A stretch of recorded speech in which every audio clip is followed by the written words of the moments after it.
Satu panitera positif COVID-19, Pengadilan Agama Medan hentikan aktivitas. Seorang pengunjung wisma di Labuhan Batu ditemukan tewas. Anton Saragih hadiri reses anggota DPR RI Jarod Saiful Hidayat. Selamat malam pemirsa, selain cuplikan berita tadi, kami juga akan menyajikan informasi menarik lainnya bersama saya Maria Hutasoid. Pemirsa, inilah Sumut hari ini malam selengkapnya.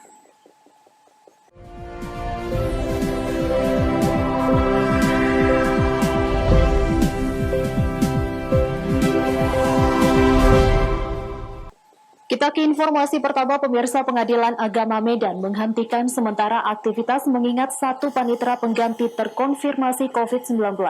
Aktivitas pelayanan masyarakat dihentikan total selama 3 hari. Sementara persidangan ditunda sepekan untuk mengantisipasi penyebaran COVID-19 di kantor tersebut.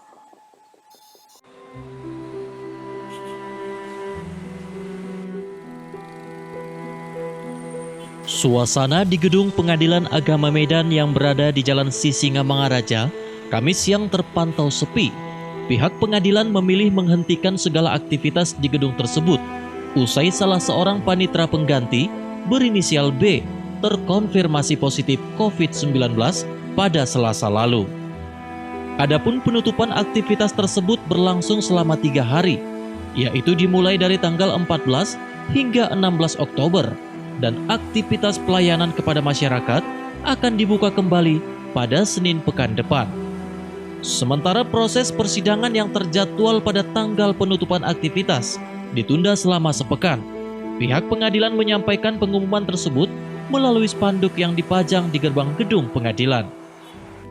Adapun penutupan aktivitas pelayanan ini sendiri sebagai upaya untuk mengantisipasi penyebaran COVID-19 di gedung tersebut.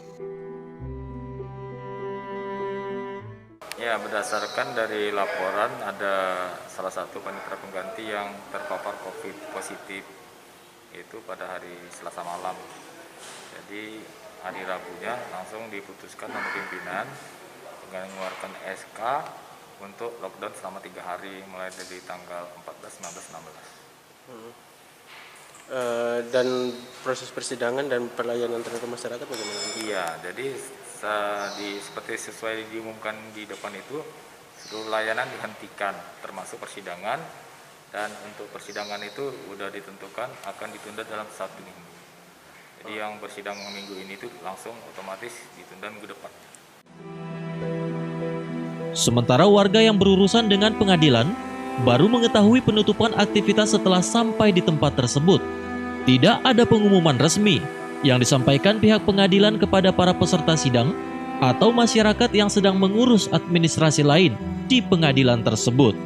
Pada Kamis siang, warga yang tidak mengetahui penghentian aktivitas gedung tersebut terpaksa pulang kembali usai membaca pengumuman di depan gerbang. Surat perceraian. Nah, Ternyata di sini katanya tutup. Hari Senin buka. Senin besok Pak maksudnya. Ya itu aja. nggak berkabar ya Bu ya Pak di sini libur Enggak ya. Pak, enggak tahu. Jadi jauh Bu dari rumah kemari. Jauh lah Pak. Perjuangan. Lumayan lah Pak jauhnya. 2 kali lipat lah Pak perjalanannya, jauh lah Pak. Lewatnya lagi dari sana tadi Pak. Barulah dapat. Selain menutup aktivitas pelayanan, rencananya gedung tersebut juga akan disemprot cairan disinfektan. Pihak pengadilan juga akan berkoordinasi dengan Satgas COVID-19 untuk melakukan tracing dan swab kepada seluruh pegawai di kantor tersebut. Daniel Pekuali melaporkan untuk Eva Rina TV. Sementara itu pemirsa, seorang perempuan menjadi korban pelecehan seksual saat tengah menunggu angkutan umum di Jalan Pancing Medan, Sumatera Utara. Tidak hanya dilecehkan, telepon seluler korban juga dirampas pelaku. Aksi pelaku pun terekam kamera CCTV salah satu rumah warga. Aksi bejat pelaku ini terekam kamera pengawas yang terpasang di rumah salah satu warga di Jalan Pancing, Medan, Sumatera Utara. Peristiwa terjadi pada 12 Agustus 2020 lalu. Ketika itu, korban menunggu angkutan umum sembari berteduh di emperan rumah warga. Pelaku kemudian mendatangi korban. Awalnya pelaku berpura-pura menunggu angkutan umum, lalu kemudian melancarkan aksinya dengan memaksa memeluk korban dan menyentuh beberapa bagian tubuh korban. Korban sempat berusaha melawan dengan meronta-ronta sambil meminta pertolongan. Namun karena suasana lokasi sepi, tidak satupun ada warga yang datang. Teriakan korban membuat pelaku panik dan melarikan diri. Namun sebelumnya, pria berusia 30 tahun tersebut sempat merampas ponsel korban. Pada malam kejadian, korban pun membuat pengaduan ke Polsek Percut Setuan. Dan Selasa 13 Oktober kemarin, tersangka akhirnya berhasil ditangkap oleh pihak kepolisian. Kepada petugas, tersangka mengaku ponsel korban telah dijual dan uangnya untuk digunakan beli obat dan makanan. Kejadian itu terjadi pada tanggal 12 Agustus 2020. Sekira jam 1 dini hari, korban atas nama saudari G, inisial G, karena berteduh hujan, posisi hujan, kemudian di seberangnya ada tersangka TKP di kompleks MMTC. Kemudian tersangka ini melihat ada perempuan di situ, sehingga tersangka ini mencoba untuk melakukan pelecehan seksual ya, dengan meremas payudara korban, kemudian akhirnya mengambil handphone dari korban tersebut. Daniel Pekwali melaporkan untuk Evarina TV. Informasi lainnya, pemirsa, aktivitas gunung api Sinabung di Karo, Sumatera Utara masih sangat tinggi dan meluncurkan guguran lava sejauh 1.000 meter ke arah Tenggara Timur. Tercatat telah terjadi 5 kali guguran lava dengan jarak luncur sejauh 1.000 meter ke sektor timur Tenggara Sinabung.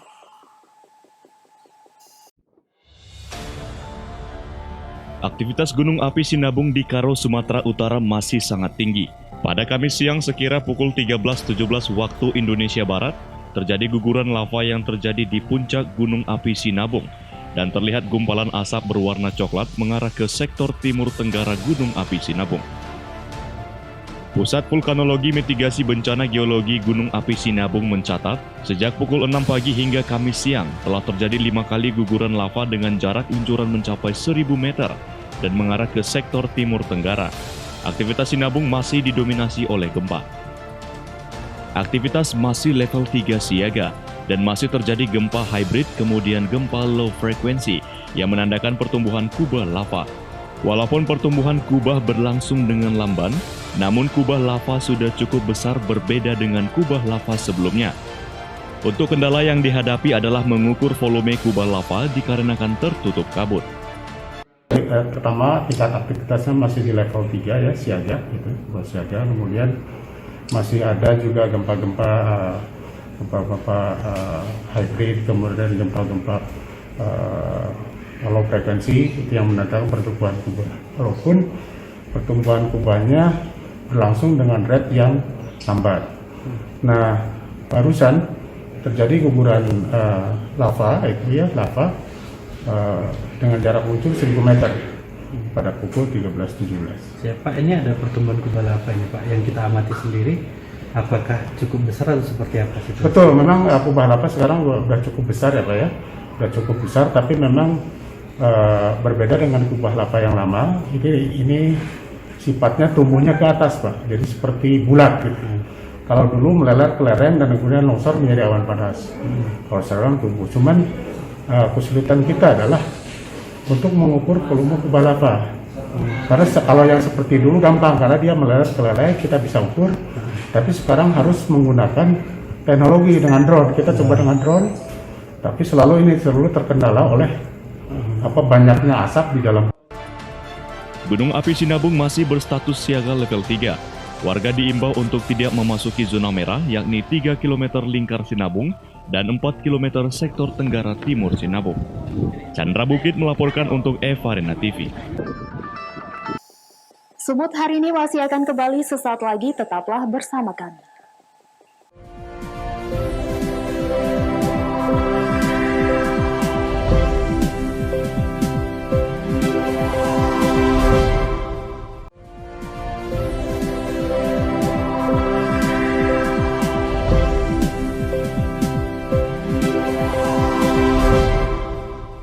Terima kasih masih bersama kami. Pemirsa, seorang pengunjung penginapan ditemukan tewas di dalam salah satu kamar di lantai 3 Wisma yang berada di Jalan Diponegoro, Rantau Parapat, Labuhan Batu, Sumatera Utara.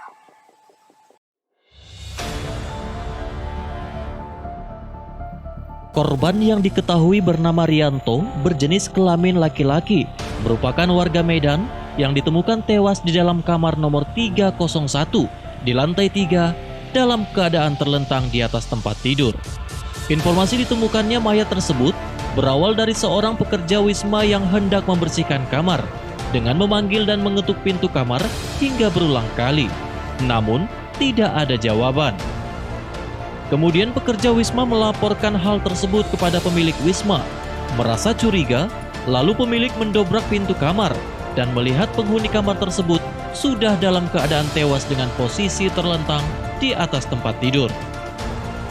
Terkait hal ini, pihak pemilik Wisma melarang awak media masuk untuk melakukan peliputan. Bahkan pihak Wisma menutup pintu pagar Wisma tersebut. Menurut keterangan Padal Polres Labuhan Batu Ibtu Rusdikoto, setelah mendapat informasi, tim unit Reskrim Polres Labuhan Batu bersama tim Inapis berpakaian APD turun ke lokasi untuk melakukan olah TKP.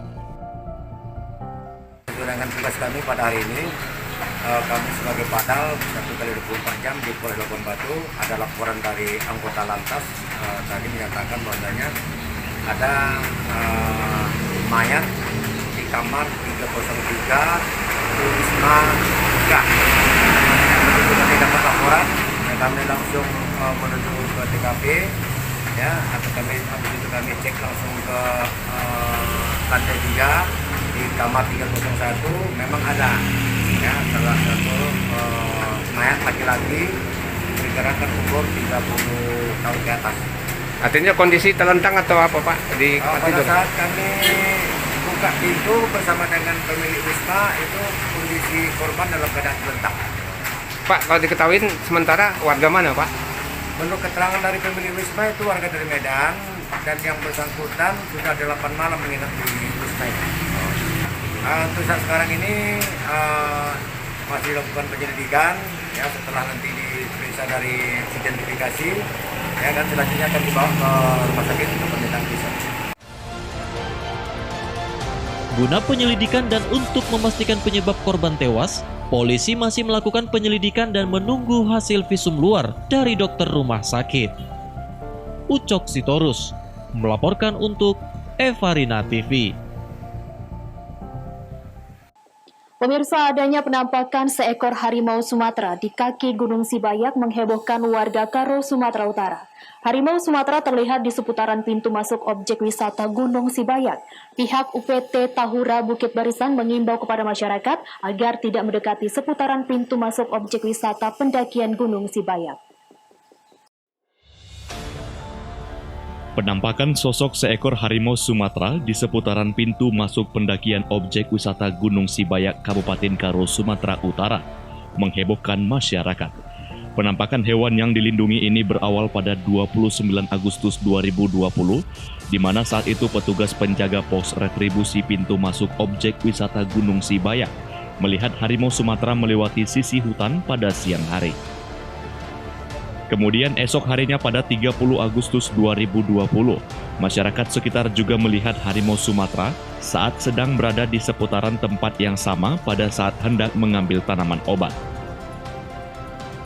Dan penampakan terakhir pada 30 September 2020, pengunjung yang sedang mengendarai mobil menuju ke lokasi yang sama sempat bertemu dengan harimau Sumatera yang sedang melintas, dan kemudian harimau tersebut berusaha mengejar mobil pengunjung. Atas beberapa laporan tersebut, Kepala Unit Pelayanan Teknis atau UPT Pengelolaan Tahura Bukit Barisan Dinas Kehutanan Sumatera Utara, Ramlan Barus, mengaku sudah menyurati pihak Balai Besar Konservasi Sumber Daya Alam atau BBKSDA Sumut agar segera menangani konflik harimau Sumatera di kawasan Tahura Bukit Barisan. Dan atas laporan tersebut, pihak PBKSDA Sumut yang bekerjasama dengan Wildlife Conservation Society atau WCS sudah memasang kamera trap atau kamera pengawas di 3 titik di seputaran lokasi kemungkinan harimau Sumatera melintas. Namun untuk kepastian akan kebenaran adanya sosok harimau Sumatera Utara tersebut, pihaknya masih menunggu informasi dari tim BBKSDA Sumut. Yang sudah kita ambil yaitu satu, menyurati Kepala Balai Besar KSDA Sumatera Utara di Medan, kemudian kepada pihak Kapolsek Simpang 4 dan Ramil Simpang 4. Dan setelah itu tim dari WCS dan tim dari Balai Besar KSDA Sumut serta tim dari Tahura pada hari Senin yang lalu telah melakukan pemasangan kamera trap sebanyak 3 buah. Untuk itu kami himbau kepada masyarakat baik pendaki gunung maupun yang ingin berwisata ke Semangat Gunung melalui Desa Jarangmuda agar lebih hati-hati, dan kepada masyarakat yang langsung berbatasan dengan kawasan hutan atau ke ladang untuk menghindari sendiri-sendiri atau kami sarankan agar berkawan, jangan pulang malam atau sore-sore, sebaiknya lebih cepat pulang dari jam-jam biasa. Diimbau kepada masyarakat baik pengunjung maupun masyarakat sekitar agar menghindari kawasan seputaran kaki Gunung Sibayang dan juga tidak melakukan aktivitas pada malam hari. Chandra Bukit melaporkan untuk Eva Arena TV.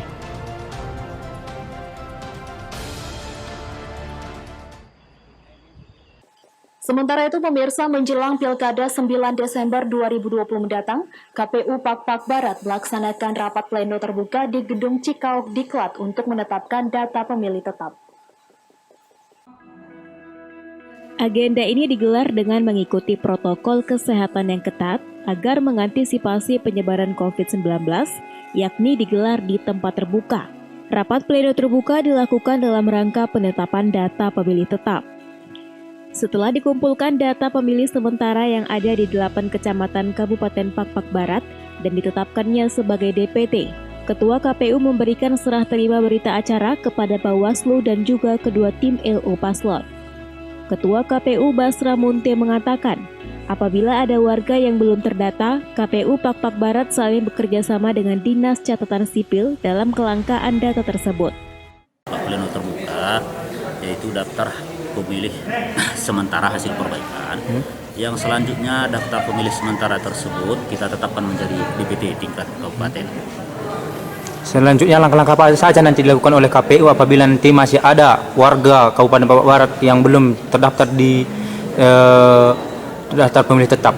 Apakah nanti masih dapat diterima itu, Bu? Artinya begini, bahwa ketika kita menetapkan DPT tersebut, bahwa DPT tersebut juga sudah kita sinkronkan termasuk dengan data rekam yang ada di Dinas Kependudukan dan Catatan Sipil, yang mana ketika perekaman tersebut sudah diperkirakan sampai kepada usia yang nanti memenuhi syarat sebagai pemilih pada hari H. Sementara itu juga, Saud Boang Manalu dari perwakilan Bawaslu menjelaskan, setelah ditetapkan data pemilih tetap, pihaknya berharap selalu saling bekerja sama demi mensukseskan Pilkada Kabupaten Pakpak Barat tahun ini.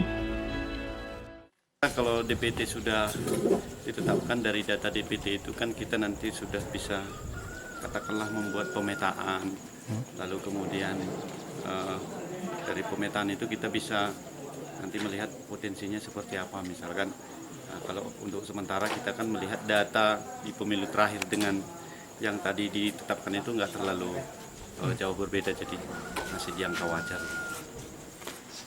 Harapannya ke depannya apa nih, Pak? Saya kira keterlibatan semua pihak ya. Kalau semua pihak khususnya stakeholder, ada kepolisian, ada gugus tugas, ada pemerintah daerah, termasuk juga paslon, peserta pemilu.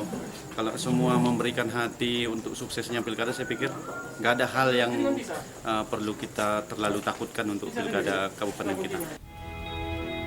Petro Citra Cibro melaporkan untuk Eva Arena TV. Sumut hari ini masih akan kembali sesaat lagi, tetaplah bersama kami.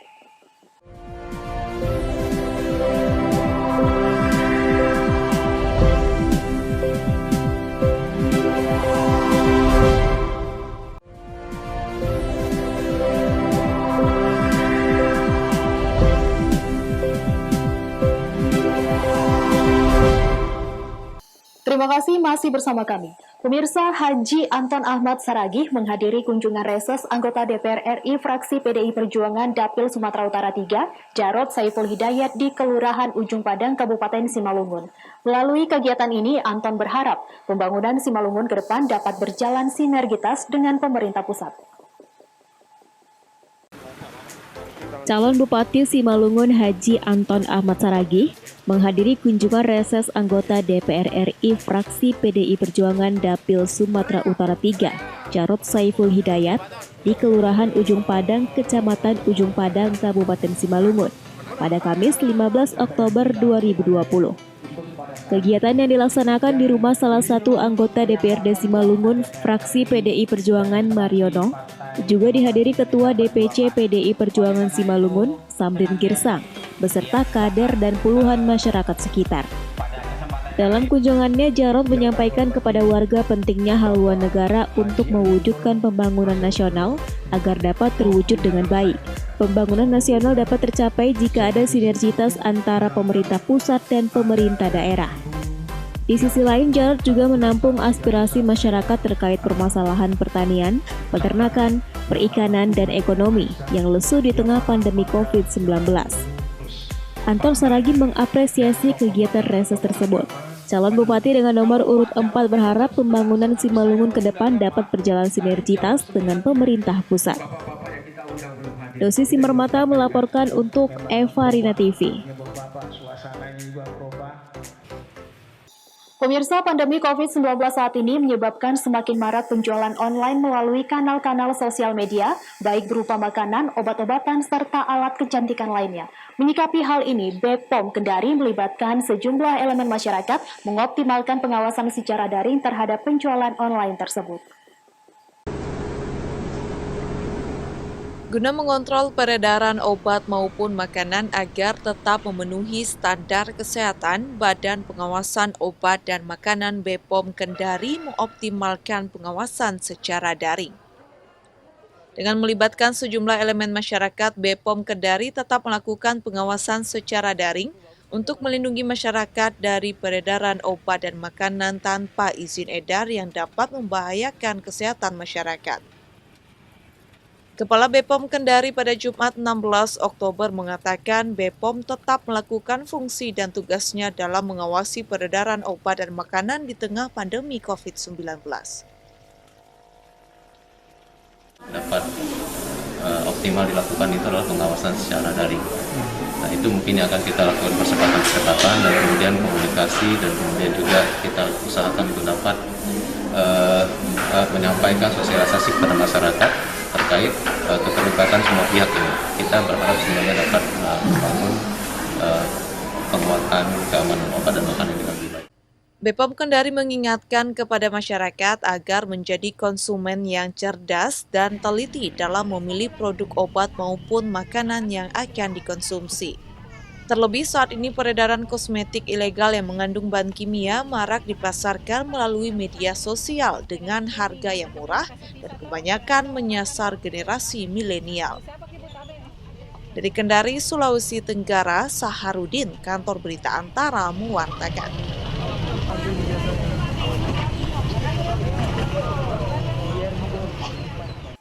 Pemirsa, demikianlah rangkaian informasi dalam Sumut hari ini malam. Saya Maria Hutasoid mewakili kerabat kerja yang bertugas pamit undur diri. Terima kasih atas kebersamaan Anda dan sampai jumpa.